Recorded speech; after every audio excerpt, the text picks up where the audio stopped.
Now, here's the thing that I really wanted to drive this point home is that why it's the next great marketing medium, okay? And the first reason is I want to show you some slides that I took from Statista, which is a company that does research and surveys. And this is one of the things they came back with about email open rates last year. And what this particular slide is trying to show you is the difference between no personalization in your email, the subject line only, message only, and then both. But what I find most interesting about this is that even the one that does the best, which is message only personalized, you see an open rate there of 18.8%. Now, what that basically means is that if you're paying money for your leads to go into your autoresponder, and let's say that you're paying $3 for them, you're essentially paying 5 times that just to get someone to open your emails. And so email open rates have been on the steady decline for quite some time. As you can see here, it's on its way down year after year, a few years behind us, and projections going forward, email usage growth is continuing to decline. Now, this particular slide, I think, says it in an interesting way. Spam rates are actually declining. And no, it's not because of spam filters. It's because spammers know they're not getting the return on their investment the way they used to. So at the same time here, we know Facebook users continue to grow. It hasn't even slowed down remotely.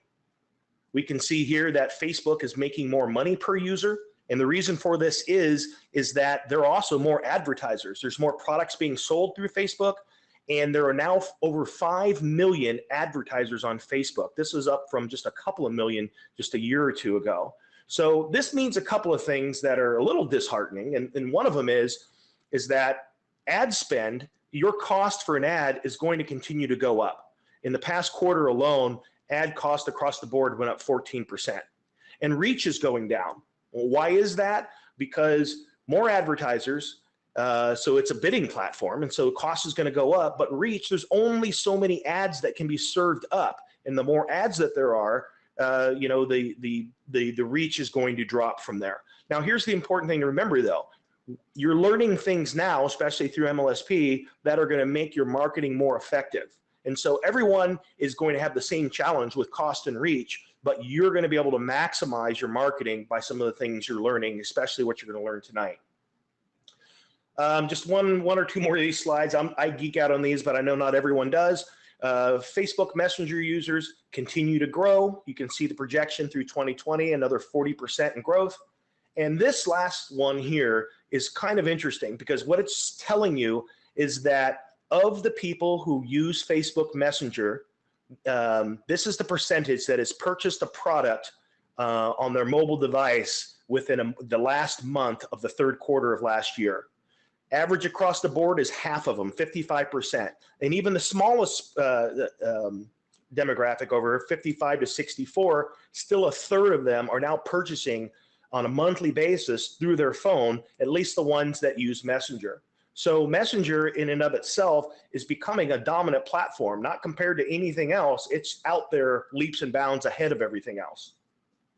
A couple things here I wanted to show you is that if the end result is we want customers, I want you to look at how things have changed. Going back to where just before the internet, for those of you that can remember, direct mail created this long sales cycle, okay? And then in the 90s and through the 2000s, we got email. Email shortened that sales cycle because we can put a message in front of people a lot faster. Well, with messenger marketing, we just jumped all the way to near direct contact. And the reason for this is because now we're able to get up close and personal with our prospects. We can cut all that lag time. You can actually create an ad, and let's say that you know that you're home from work. If you still have a day job, you're home from 5 o'clock and you want to work till 8 o'clock in the evening working with prospects. You can do something on Facebook with ads called day parting, which means that your ad only runs between the hours that you designate. So if you say run these ads between 5 and 8, and these are messenger ads where the traffic is driving straight to Messenger, you can be on standby right there, ready to have real-time live conversations with your leads, okay? And so while some might say that the number one way is face-to-face. I think this might hit home. In most cases, it probably is, but there's other times where you could actually be in someone's face and actually have a text message be more effective. Real quickly here, I just wanted to explain the process from target audience on Facebook, just so you understand the progression. A target audience at the very beginning is anyone that you think, this is just where you have a hunch, a hint, that someone is going to want the value that you have to offer, okay? They may have interest. This is our best guess. I might say people that live in Austin, women between the ages of 25 and 50 who have an interest in yoga. I might start there, but not everyone that's in that target audience will have an interest in what I have to offer. But that's where I'm going to start. From there, the person moves to a suspect. And a suspect is anyone from your target audience whose behavior indicates that they might have interest. A lead, and a lot of people put prospect here, but I say it's a lead, is when someone not only expressed interest, but you now have the means to communicate with them. Okay, today up to this point, it's pretty much been email or phone or some way where they've given you contact information, or perhaps it's even just a pixel where you know you can reach them again through ads. But for the most part, it's when you have contact information. And a prospect is when they've actually been pre-qualified. You know they have enough money to buy. You know they have enough desire, enough need, or whatever else qualifies your particular people to buy before they become a customer or client, which is someone that's given you money, okay? So the process for this going through email marketing in general is you start at the same place, Facebook audience or website visitor. They typically click your ad. Maybe they like your page. Maybe they engage your post or visit your website. That's where they become a suspect. By their behavior, they're kind of raising their hand. Now, they haven't raised their hand enough to give you their contact information yet. That usually comes next when they subscribe to your list by opting into a forum or calling you on the phone.